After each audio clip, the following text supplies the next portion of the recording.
காலை உணவு நிறைய பேர் தவிர்க்கக்கூடிய ஒரு உணவாக இருக்குது. காலையில் அவசரமாக நான் கிளம்புறோம், 2 ரொட்டியை சாப்பிட்டுட்டு அப்படியே போயிட்டு அங்கே வழியில் எங்கேயாவது காஃபியை குடிச்சிட்டு இல்லை டீ குடிச்சிட்டு அப்படியே இல்லைன்னா போகிற வழியில் மெக்கில் போய் ஒரு ஆப்பிள் பை வாங்கி சாப்பிட்டுட்டு போயிடுவேன்.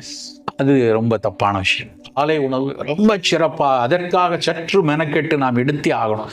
என்ன கிடைக்குதோ, நான் எங்கள் ஊரில் அதிகமாக சொல்கிறது நிறைய சுண்டல் சாப்பிடுங்க. காலையில் வந்து முந்தின நாள் ராத்திரியில் சுண்டலில் ஊற வச்சு காலையில் அதை சுண்டல் அவிச்சு நல்ல சுண்டல், எக்கு சாப்பிட நல்லா 2 எக்கு ஸ்க்ரம்பிள் இல்லை பல துண்டுகளாக சாப்பிடலாம்.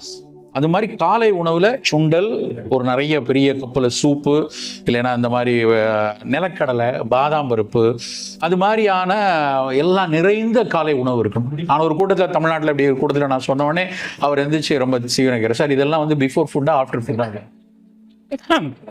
ஏன்னா அவங்களுக்கு வந்து இந்த சுண்டல் சூப்பு இதெல்லாம் பிஃபோர் ஃபுட்டு இல்லைன்னா ஆஃப்டர் ஃபுட்டுங்க.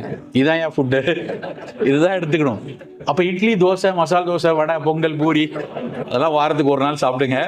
எனக்கோ ஒரு நாள் குடும்பத்தோட இல்லை ஒரு ஞாயிற்றுக்கிழமை கொஞ்சம் லேட் ஈவினிங் மார்னிங்காக ஆரம்பிக்கிறீங்கன்னா அன்றைக்கி எடுத்துக்கோங்க. பட் காலையில் நீங்கள் வந்து அதிக புரதம், ஏன்னா நம்ம உடம்போட inherit immune system, adaptive immune system ரெண்டுக்குமே ப்ரோட்டீன் ரொம்ப முக்கியம். இன்னேட் நமக்கு கடவுளை கொடுத்தது. இந்த இன்னேட் இம்யூன் சிஸ்டம் தான் வெள்ளணுக்கள் இருக்குது, எலும்பு மஞ்சை இருக்குது, சிவப்பணுக்கள் இருக்குது. அது வந்து எந்த கிருமி உள்ளே வந்தாலும் எந்த வைரஸ் வந்தாலும் அது உடனே ஆக்ட் பண்ணி நம்மளை பாதுகாக்குது.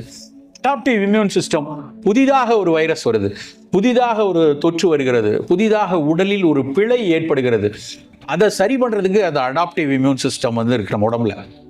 அதெல்லாம் ரொம்ப இயற்கையினுடைய ஆச்சரியத்தினுடைய ஆச்சரியம். வந்து நம்ம மனித இனம் இத்தனை நோய்கள், இத்தனை வைரஸ், இத்தனை பாக்டீரியா, கோவிடை தாண்டி நம்ம இங்கெல்லாம் உட்காந்துருப்போம் நம்ம நினச்சிருப்போமா அன்னைக்கு காலத்தில்?